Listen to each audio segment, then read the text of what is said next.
Wow, Daddy, ang ganda po ng bahay niyo. Masayang sabi ni Addison nang makapasok sila sa mansyon nila, Kent sa Isabela.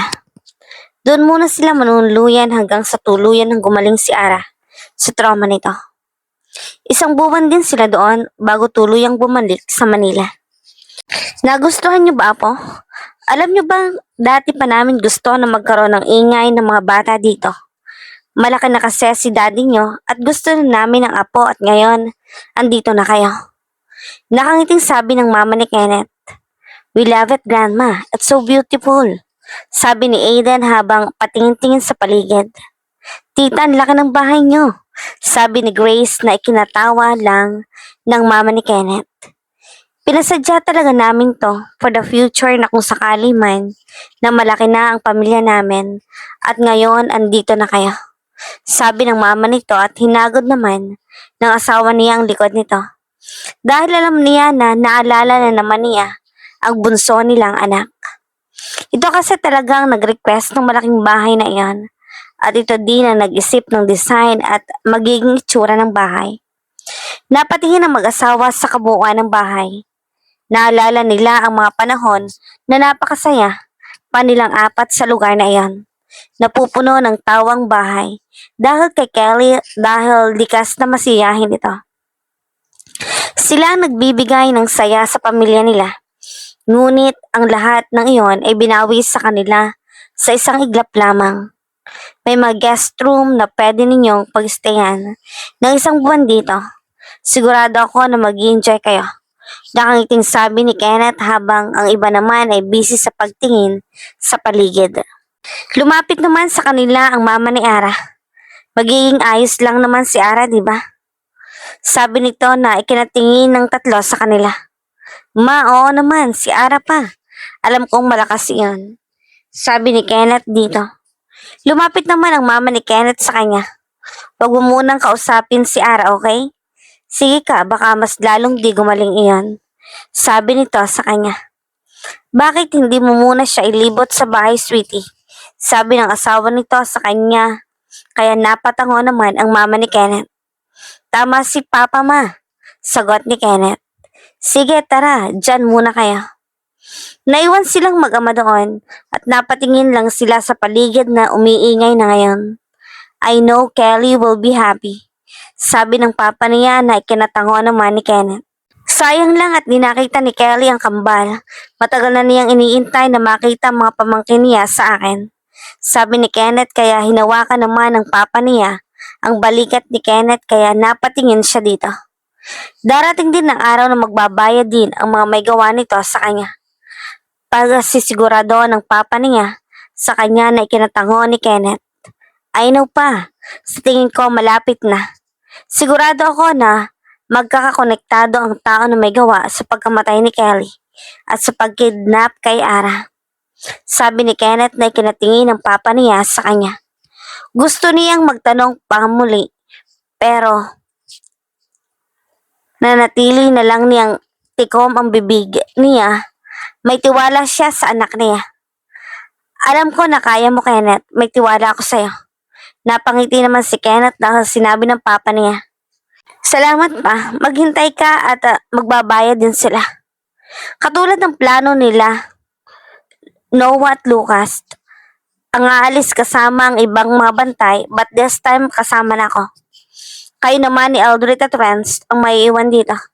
Sabi ni Kenneth habang nasa secret room sila sa mansyon nila. Ngayon na sila nagpaplano para sa pagbabalik na magaganap sa pinagkuhanan nila kay Ara noon. Copy boss, ready na kami. Sabi ni Lucas na ikinatango naman ni Kenneth at tumayo na.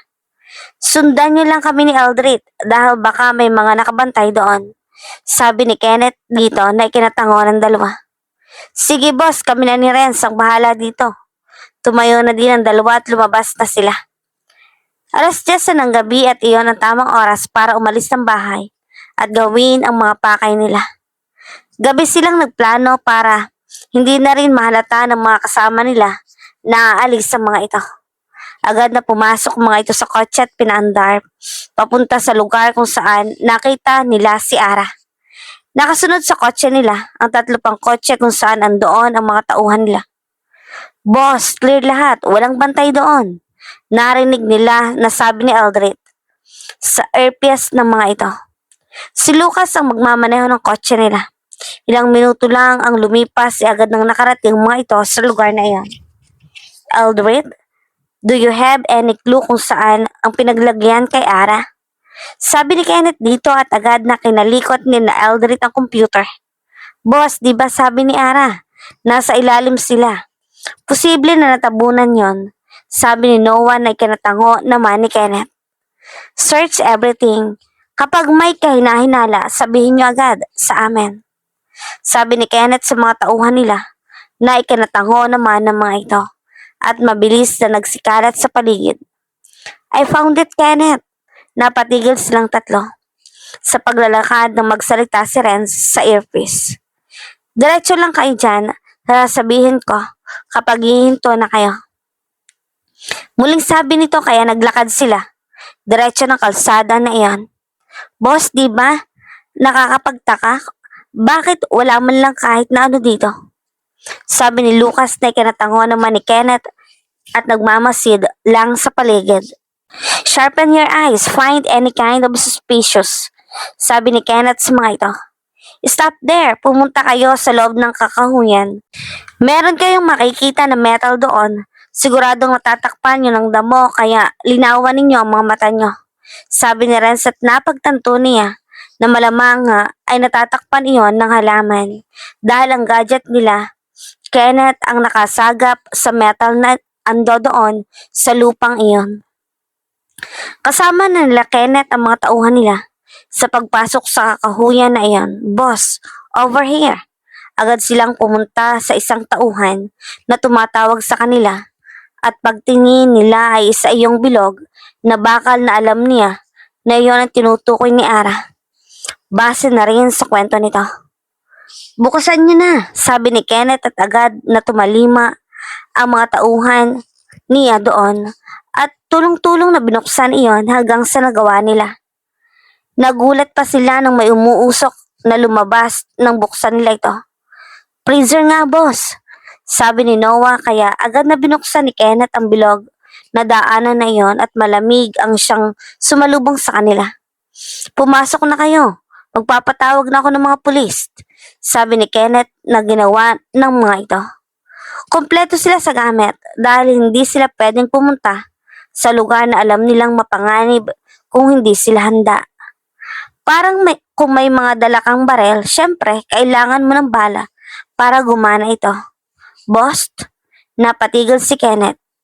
Sa pagtawag sa pulis nang bigla siyang tawagin ni Lucas, kaya agad siyang lumapit dito. May nakuha silang sulat, sabi nito at iniabot kay Kenneth ang isang envelope na kulay pula at alam niyang mamahali ng envelope na iyon, lalo na sa seal nito na sa pinakaharapan. Anong meron sa manika? Sabi ni Kenneth nang makita niya ang manika doon. Agad niya itong binuksan at kinuha ang sulat sa laman nito.